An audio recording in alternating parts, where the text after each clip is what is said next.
नमस्कार दोस्तों। तो इस वीडियो में हम लोग जनरल साइंस के 25 बहुत ही ज़्यादा महत्वपूर्ण प्रश्न को करने वाले हैं जो आपके आगामी किसी भी तरह की परीक्षा के लिए बहुत ज़्यादा इंपॉर्टेंट है।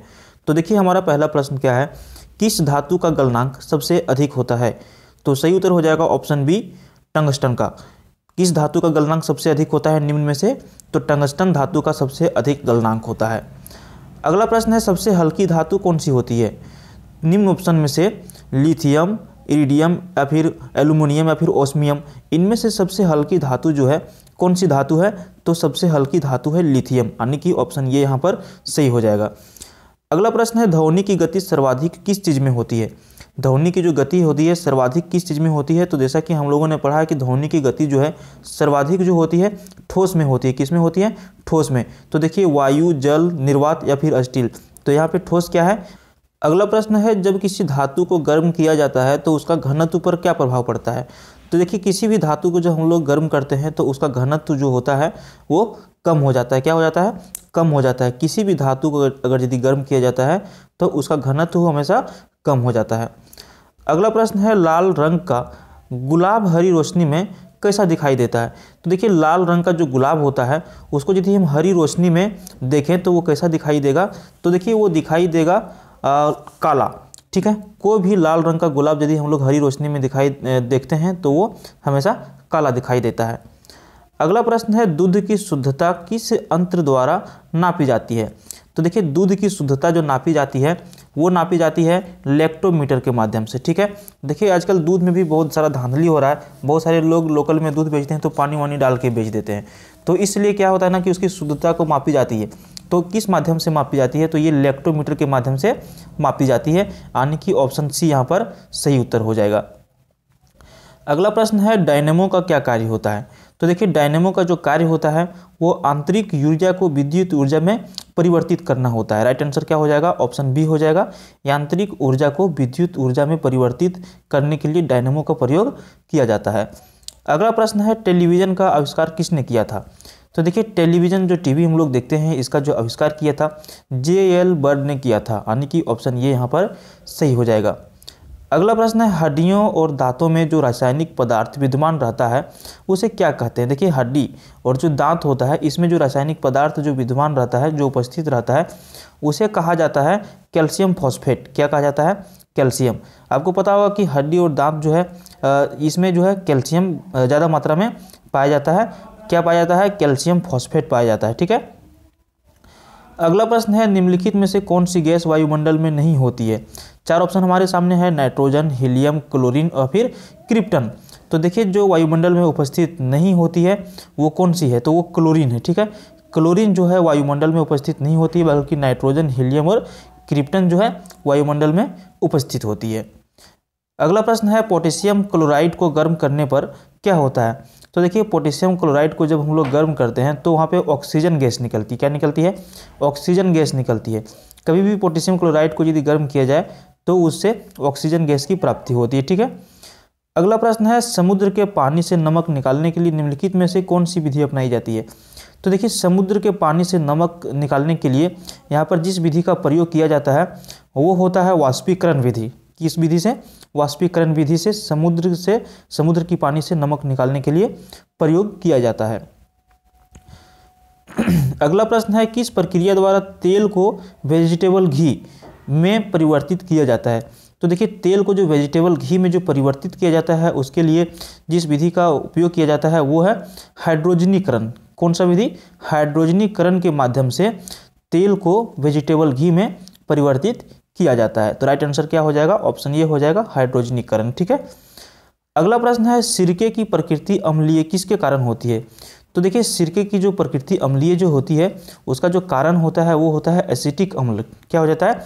एसिटिक अम्ल के कारण जो है सिरके की प्रकृति अम्लीय होती है। ठीक है। अगला प्रश्न है, पॉलीथीन का औद्योगिक उत्पादन किसके बहुलकीकरण द्वारा होता है। तो देखिए पॉलीथीन का जो औद्योगिक उत्पादन जो होता है वो बहुलकीकरण द्वारा जो होता है वो कौन सा है, तो राइट आंसर ऑप्शन सी के साथ चला जाएगा, इथाइलिन।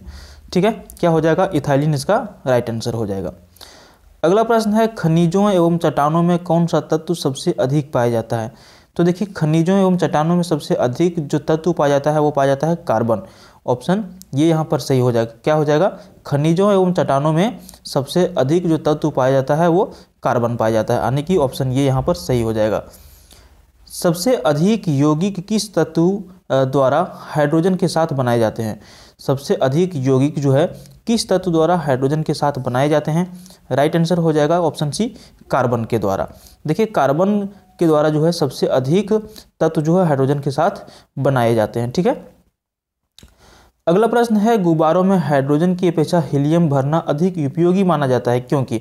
देखिए बहुत बार क्या है, हम लोग मेला वेला जब जाते हैं ना तो गुब्बारों में वहाँ पे देखें हम लोग जो हवा भरते हैं वो क्या होता है, तो ये पूछ रहा है कि गुब्बारों में हाइड्रोजन की अपेक्षा जो है हीलियम को भरना अधिक उपयोगी माना जाता है, इसका मुख्य कारण क्या है? तो देखिए इसका मुख्य कारण क्या है कि यह हवा के साथ मिलकर विस्फोटक मिश्रण नहीं बनाती है। क्या करती है कि यह हवा के साथ जब मिलती है तो मिलकर जो है विस्फोटक मिश्रण ये नहीं बनाती है, इसलिए हमेशा हाइड्रोजन की अपेक्षा हीलियम को भरना अधिक उपयुक्त माना जाता है गुब्बारों में। अगला प्रश्न है बैटरी बनाने में किस अम्ल का उपयोग होता है?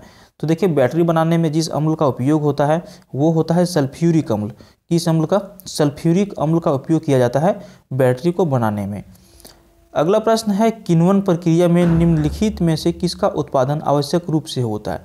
किण्वन प्रक्रिया में निम्नलिखित में से किसका उत्पादन आवश्यक रूप से होता है? तो इसका राइट आंसर ऑप्शन ए के साथ चला जाएगा, एथाइल अल्कोहल के साथ। क्या किसमें चला जाएगा?